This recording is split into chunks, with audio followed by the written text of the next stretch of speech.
Hey, I'm Misty. I'm quiet, awkward, and allergic to attention.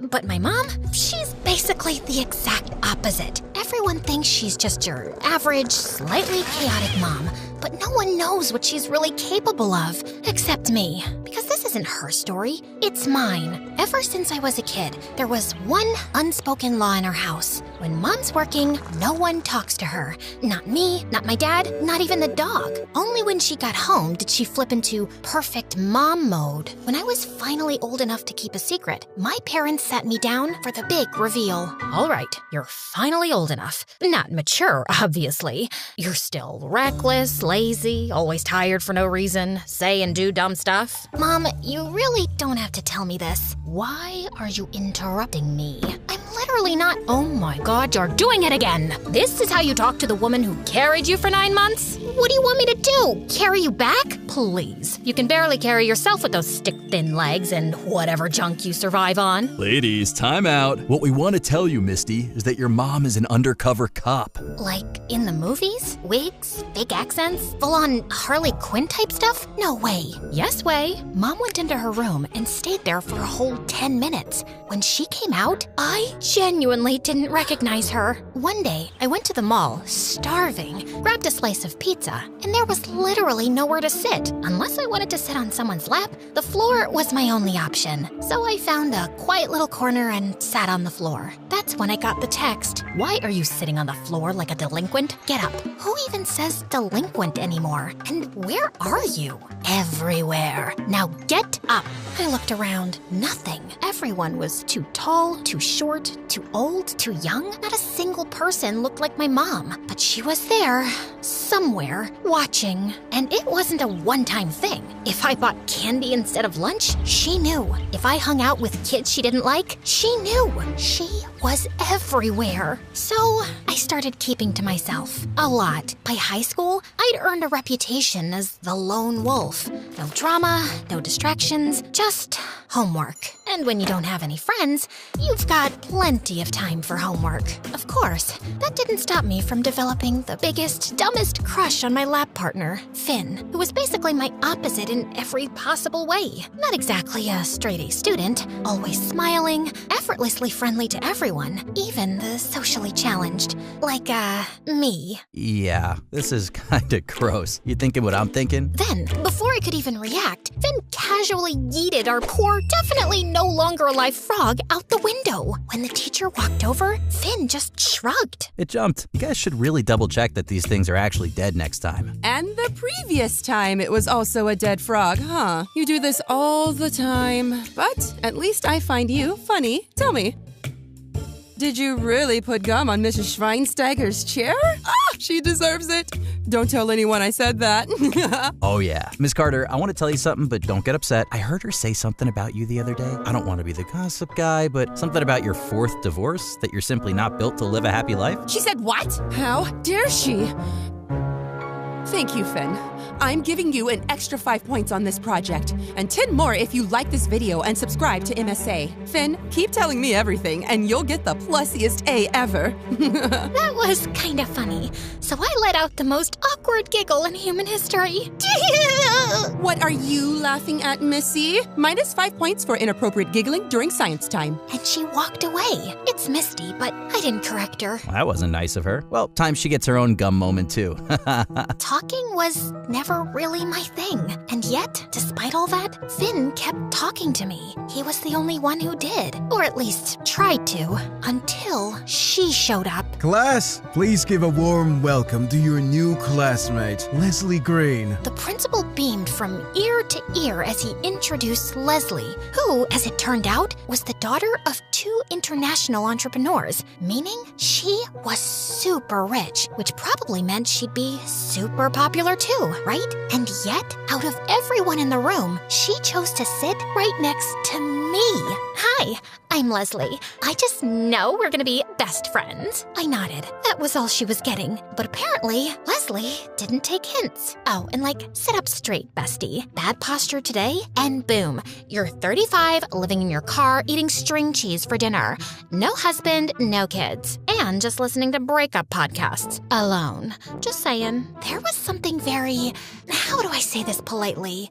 Off, but weirdly familiar about Leslie. Don't you think that there's something a little off about that girl? Finn, since when? Haven't you noticed her vocabulary is like weirdly outdated? Every other word out of her mouth is swag and YOLO. That's her answer to everything. And she's weirdly close with the teachers. Right? She was talking to Mr. Reynolds about going gluten-free and then to Miss Carter about vacuum cleaner comparisons. Vacuum cleaners, Misty. I'm telling you, something's not adding up with this girl. If even Finn, the guy who loves literally everyone, was suspicious of her, something was definitely up. But the biggest red flag of all, how weirdly obsessed Leslie was with me. Are you hydrated? You look clammy. Do you want my cardigan? Are you getting enough magnesium? You need to chew slower. I read about it on Facebook. I'm fine. I just got my period. I'll sit this one out. Oh, you poor thing. Are you sure you don't want to go to the nurse? Are you drinking enough water? Does anyone have a pad? Leslie, stop. I'm fine. What are you, my mom? And that's when it hit me. The vocabulary, the vacuum talk, the unsolicited protein lectures. I looked into her eyes. She winked. My soul left my body for a second. Oh no. Oh no, no, no, no, no, no, no. Misty, over here. Come sit with us. There she was, smack in the middle of the cafeteria, surrounded by Manon, the queen bee, and her two personal minions. Hey, Leslie, can we talk, like, alone? Why? We're all friends here, right, girl? I told you, Leslie. She's so antisocial, and she actually thinks she has a shot with Finn. Ooh, who's Finn? Leslie, can you please come with me? Now, I yanked Leslie up by the wrist and dragged her out to the back courtyard where no one could hear me lose my mind. What the heck are you doing, Mom? Misty, sweetheart, you're sharp, just like your mother. But sorry, honey, you don't actually think I can share the details of an ongoing police investigation, do ya? Investigation? You call sitting with Manon and her flying monkeys all day an investigation? Is this why the department went through all that trouble of dressing you up like this? I look so young, right? And what's so bad about Manon? She's such a nice girl. I remember when you two were besties. Yeah, when we were 4, and even then, she always hogged the good Barbies. Maybe you should try being more friendly for a change. I actually think that if you fixed that attitude, and maybe got those bangs out of your face, you'd actually have a decent shot with Phil. It's Finn, Mom. Whatevs. Anyway, this is top secret stuff. You can't tell anyone I'm here. Understood? And just like that, I went back inside with my 40-year-old high school bestie. Kill me. But oh, it got worse, because right after that, we had science class. Ever try handling dangerous chemicals with your crush standing right next to you while your mom is literally supervising from the back of the room like she's the FBI? I'm guessing no. So let me just save you the trouble. It's not an experience I'd slap a 5-star Yelp review on. I could literally feel my mom's eyes burning a hole through my spine. Do you feel like someone's watching us? We both turned around, and there she was, staring at us like she was calculating the exact force needed to yeet me off a cliff. What did I do this time? Did I answer a question wrong? Talk too loud? Blink too many times? Just then, Miss Carter came over and whispered something into Finn's ear. They both started laughing. Mom took a step closer, suspicious. Leslie, what exactly do you think you're doing? Don't you think you're the weird one? Whispering and laughing with a student? Oh, I get it now. You're jealous. You're one of those girls who has a crush on Finn. Like Misty, for example. Me? No. On him? No. Ew. Ouch, Misty. Oh, I didn't mean... You know what I meant. Ugh, girls are dumb. And you, Leslie, 5 seconds to get back to your seat or I'm calling your parents. My parents are dead. How could you say that and hurt my feelings like this? Oh, honey. I'm so sorry. I didn't know. You would know if you ever checked on your students' records instead of flirting with hot guys like a total pick-me. I understand you're hurting. Come, dear, let me make you a cup of tea. Some students even gathered around to comfort Leslie while she sobbed like a toddler in the middle of the classroom. Ugh, please tell me you're not falling for that act too. Dear God, how How long is this gonna take? That day, when she got home an hour later than me to scrub off her disguise, I finally figured out what made her so mad. Of all the Finns in the school, you had to pick the principal's son? Mom, there is literally only one Finn in my school. You'd know that if you did better research. You are not dating a criminal's kid. What, did the principal commit too many detentions? Misty, please stay out of it and away from him. Now, help me with my homework. Why do you have to do your homework? Sweetie, it's called committing to the role. I spent the entire afternoon tutoring my own mother and realizing she knows absolutely nothing. I had to explain the quadratic formula to her 4 times, and she still looked at me like I was out here doing Hogwarts-level sorcery. And don't even get me started on cell structure. This woman couldn't name the organelles even if her life depended on it. She nodded every time like she got it, then immediately asked something dumb like, I remember this. The nucleus is the brain, right? I had to take a full minute just to scream into a pillow. Honey, no one actually remembers this stuff after high school. It's like a Tupperware lid. We all had it once. No one knows where it went. And honestly, we're all fine without it. And don't tell your dad I said that though, okay? The next morning at school, I walked past Finn, who waved at me. And, like a totally normal, socially competent person, I waved back in the most awkward way possible before immediately turning around and speed-walking into the building. And that's when I remembered what my mom said. He's the son of a criminal. But like, what kind of criminal? Finn's dad always did give off low-key mob boss energy. But wait, what was Finn doing? He took a weird turn toward that old abandoned school building that no one had used in years. I couldn't help myself. I had to follow him. As we got closer to the building, I could smell something weird. It wasn't just any smell. This was a deeply unsettling stench, like if feet and expired cheese had a weird baby. I crouched behind a bush, watching as he stopped in front of the locked doors. My brain immediately started guessing. Okay, how is he gonna get in? A dramatic karate kick? A stolen master key? Because, you know, nepotism is a thing. Nope, he just stood there, looking completely lost. Then, in a move that defied both logic and gravity, he started climbing the building, attempting to peek through the windows, only to immediately fall on his butt. What was he trying to do exactly? Who's there? I swear, I wasn't. I turned to run, but Finn caught me immediately and tackled me to the ground. Misty, what are you doing here? I could ask you the same thing. Why aren't you in class? And what's with the smell? Finn blinked at me, then smirked. Whoa, I think that's the most words I've ever heard you say in one go, ever. Unbelievable. This guy was out here possibly involved in organized crime, and he was critiquing my word count? He pulled me up and led me toward the building. Because sure, let's just casually walk toward the source of the foulest odor known to mankind. Honestly, I have no idea what this is. A while back, I noticed trucks rolling in after school unloading boxes and leaving behind this smell. Naturally, I wanted to tell my dad. And? Then I saw him shaking hands with these guys. Oh, and you didn't think to, say something? Maybe call the police? Misty, I don't think having a warehouse of questionable smelling products is an arrestable offense. I need actual proof. I have no idea what's going on, but I can promise you it has something to do with that Leslie girl. What? Leslie?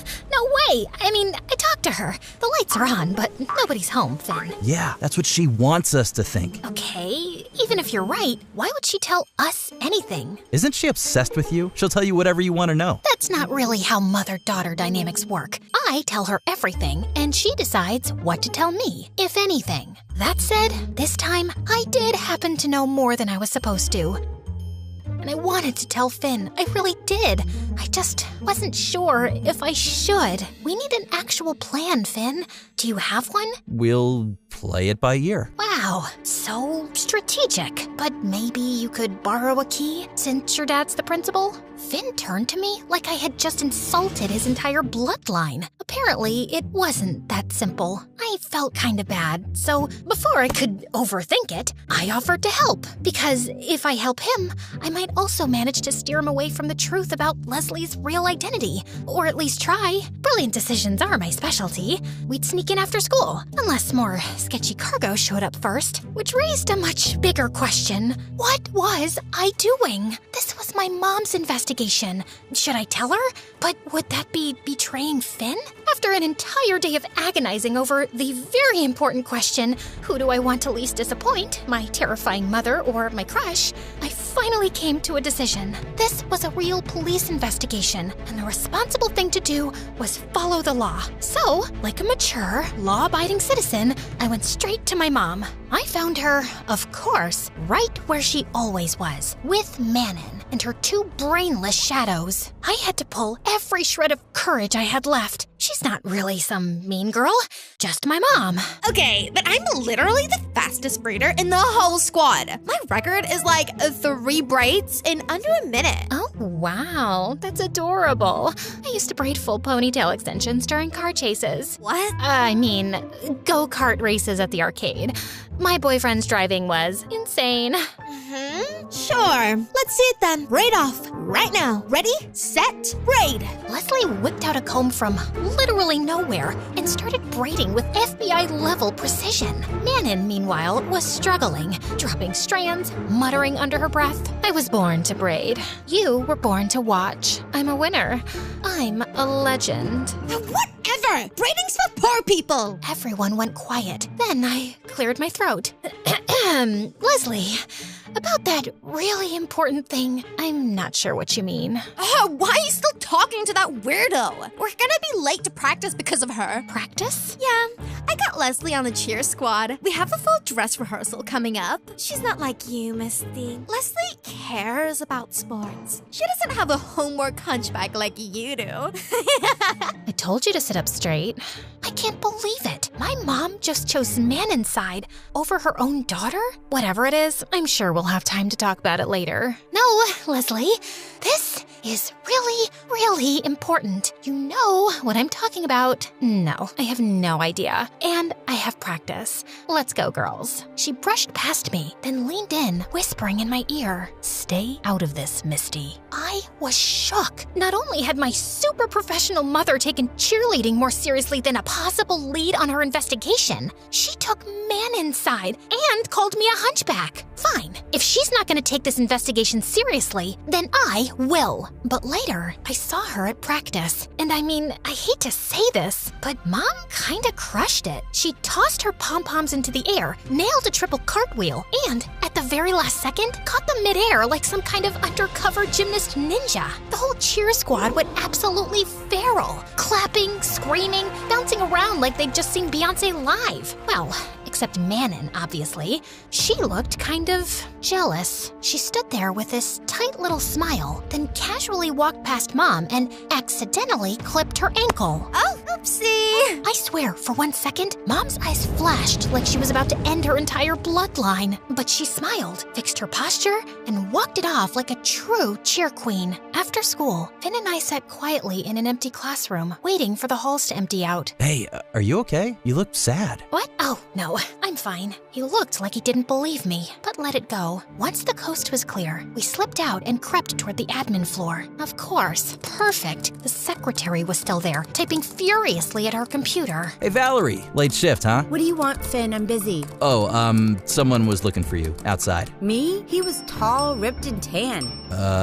Yeah, definitely. Black sports car? Mm-hmm. And he had a little gift box. It looked like, maybe a ring box? Sound familiar? Valerie froze mid-keystroke. Then she grabbed her bag, shut off her computer, and practically flew out the door. Turn off the lights when you leave, okay? We waited until her heels clicked out of earshot. Finn turned to me with that slow head tilt that said, "Did you seriously just do that?" What? It was just a tiny white lie. I'll buy her a ring if I have to. Not the kind of ring she's expecting, you know it. We started rummaging through the key tags, but shockingly, none of them said, "Big, abandoned, stinky building." So we searched the room until I found a drawer that looked like it hadn't been opened since the Stone Age. Inside, a key. We sprinted to the old building. No lights, no sounds, no sketchy late-night deliveries. We used the key to unlock the storage room, and it worked. Quietly, we stepped inside and immediately froze. Stacks and stacks stacks of boxes filled with random goods. Clothes, toys, kitchenware,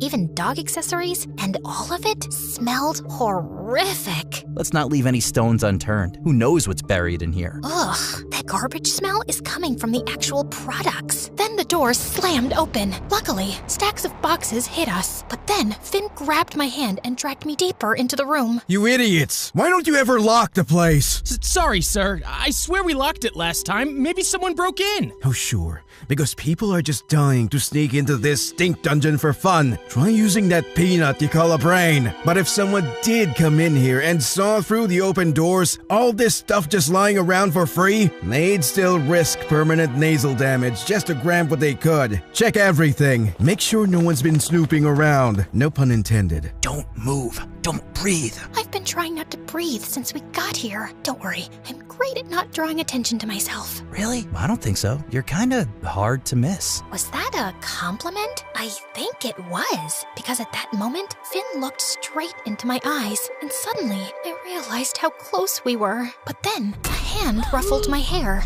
A hand that did not belong to Finn. Found two little Snoops, boss. Look at these nosy kids. Especially this one. He's got the face of a criminal. He looks real familiar, I swear. That's my son, you moron! Finn, what the heck are you doing here? No, Dad. What the heck are you doing here? What is all this? My nose hairs are literally burning from the stink in this place. It's the smell of money, Finn. Piles and piles of money. I had never seen Smiley Finn this angry in my life. But before he could get a word out... And as for you, what's your name again? Missy? Minnie? Look, I appreciate your little friendship with my son, but you've seen a bit too much. Eugene's gonna escort you out, and maybe explain why it'd be a really bad idea to tell anyone what you just saw. Eugene didn't exactly look like the friendly type, and just to make it worse, another one of Lawson's goons stepped up behind him. She's not going anywhere. The goons moved fast. I barely had time to think before one of them grabbed my arm.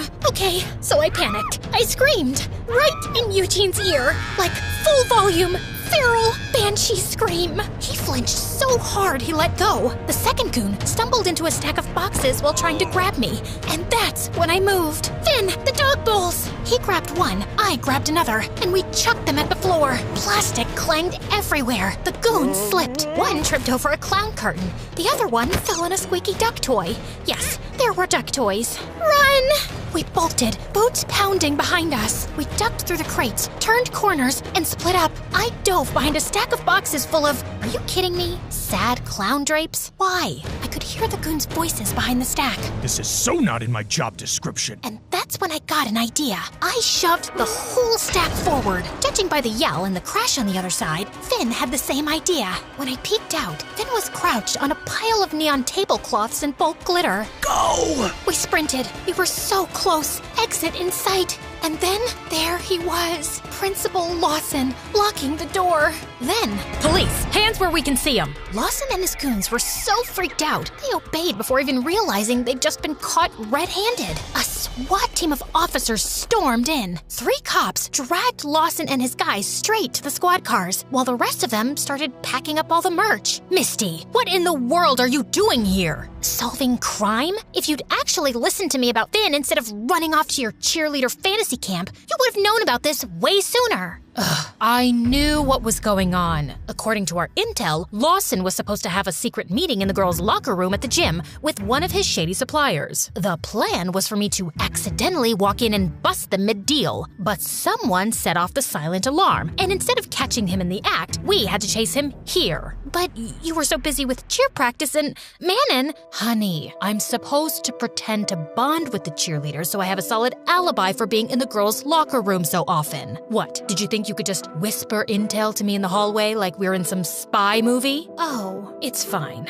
Honestly, this actually worked out better. We caught him with the illegal goods. And I gotta admit, you two weren't half bad as undercover operatives. Well, except for the part where you got caught. What the heck? Leslie, why are you old? Wow, okay, rude. I told you I didn't like this boy, Misty. Turns out that Principal Lawson was importing cheap, unregulated products from all over the world. Stuff that didn't meet any health standards. That made it dirt cheap for him to buy, and he sold it for crazy high prices. The profit was insane, and that awful smell we'd been gagging over was highly toxic chemicals. So basically, we spent the last hour marinating in potential lung damage. Fun times. The next day, the entire school was losing their minds over Principal Lawson's arrest. No one really noticed that Leslie had conveniently vanished, but everyone was asking one thing: where's Finn? After school, I did the bravest, most terrifying thing I could think of. I went to my crush's house. Oh, hey Misty, what are you doing here? Oh,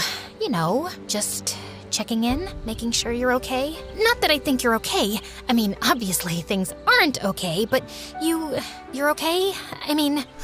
I'll be okay. Thanks for worrying about me, but it's gonna take me a while to go back to school and, look people in the eye again. He invited me in, and for once, I wasn't terrified. I just sat there making him laugh, and it felt nice. He told me it took him a whole day to process the fact that Leslie is my mom, but he understood, and he promised not to tell anyone. Leslie and I aren't the same person. I was committed to my job, and Manon's a snake. And don't worry, I handled it. She also promised not to spy on me anymore, which was progress. So I guess that means my mom won't be going undercover at my school again. I mean, lightning doesn't strike twice, right?